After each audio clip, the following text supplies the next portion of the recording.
Hello, welcome to my book review of The Murder at the Vicarage by Agatha Christie. This was first published in 1930 and is Agatha Christie's first full-length novel featuring Miss Marple, the super sleuth. So Murder at the Vicarage, if you couldn't guess, is about a murder that happens at a vicarage.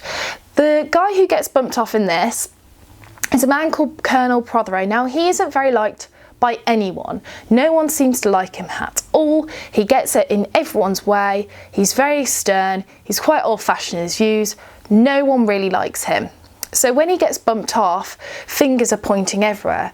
And actually, even the vicar of the vicarage said that if someone was to murder Colonel Prothero, they'd be doing the world a service. Colonel Prothero sounds like a great man, doesn't he? This book is narrated by the vicar of the said vicarage, and we follow him around as he's helping the inspector, Inspector Slack, who is trying to solve the crime, but also with Miss Marple as well, because of course Miss Marple has to be in there too. She's not in it throughout the whole novel, but of course she's in bits and bobs, and then of course she does the main solving at the end. This book for me is a 5 out of 5 star read every time I pick it up. I love it so much. I've read it so many times. I've lost count. I think one of the main bits that I love about this book is St Mary Mead. St Mary Mead is the village in which Miss Marple lives.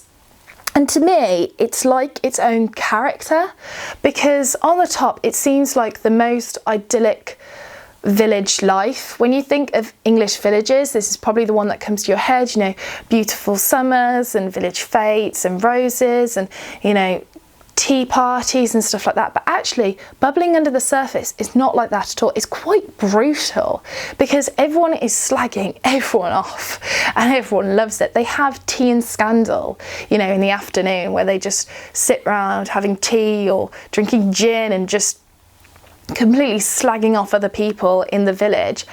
That's quite harsh. I mean, great, but harsh.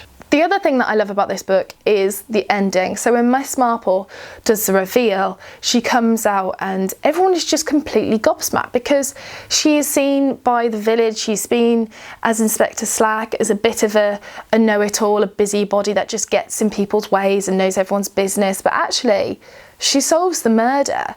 And it's quite a cruel murder as well. And everyone is just so shocked and just in awe of her that she's managed to do this. I love it. As usual, I'm going to read you a little bit from the book, as I always do, just because I love to show off Agatha Christie's amazing writing style. So this bit is right towards the end, actually, and it's just Agatha Christie showing off what she can do, but also showing off Miss Marple's character a little bit more. You see, she began at last, that being Miss Marple, by the way, living alone as I do, in a rather out-of-the-way part of the world, one has to have a hobby. There is, of course, war work and guides and welfare and sketching, but my hobby is, and always has been, human nature, so varied and so very fascinating. So I think that kind of shows us who Miss Marple is. She's not there to be nosy, she's just there because she finds human nature fascinating, and that's how she solves the crime. And actually, one of the main bits that she gets and finds the murderer for is human nature, which is just brilliant. So if you haven't read The Murder at the Vicarage, I highly recommend you do so. I completely love and adore it. It is one of my favourite Miss Marples, it's one of my favourite Agatha Christie's, it's just fantastic. If you want to get your hands on a copy, they'll be linked in the description bar below as always, and in the comments section please let me know if you've read The Murder at the Vicarage. Do you love it as much as I do? Also, if you haven't read it in the comments section, why not? Have you not read any Miss Marple yet? Or is it sat on your wish list ready and raring to go? So that's it for today's video. Take care and I shall see you soon for the next one. Bye for now.